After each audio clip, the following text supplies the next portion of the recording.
আমাদের ফেনী ক্যারিয়ার সার্ভিসের সেই শক্তিশালী সিএফ লোড করার জন্য যাচ্ছে এবার আমাদের ফেনী ক্যারিয়ার সার্ভিসের সেই শক্তিশালী সিএফ 10 চাকার একটি গাড়ি 26 চাকা ব্রেক। এটা এখন লোড দিবে বেলমেটে। দেখেন কীভাবে বন্দরে লোড দেয় বেলমেটে, এভাবেই বেলমেটে লোড দিয়ে থাকে। এরপরে আমার মালটা লোড হবে, একটু দেরি হবে আর কি। কীভাবে লোড দিচ্ছে দেখেন, এটা বেলমেটে সুন্দর করে লোড দিয়ে ফেলাবে।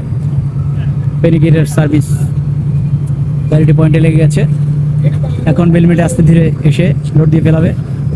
চলে আসো মোহাম্মদ, চলে আসো। হ্যাঁ, চলে যাচ্ছে। এভাবেই বন্দরের ভিতরে কন্টেনার যেগুলো খোলা মাল থাকে এগুলো এভাবে লোড দেয়। এটা হচ্ছে বেলমেটে বসিয়ে দিচ্ছে মালটি সুন্দরভাবে। দেখেন লোড হচ্ছে, এটা এনে চাইবো বসাই দিচ্ছে মালটা। ঠিক আছে ওকে মালটি লোড হয়ে গেল, অবশেষে সুন্দরভাবে লোড হয়ে গেল।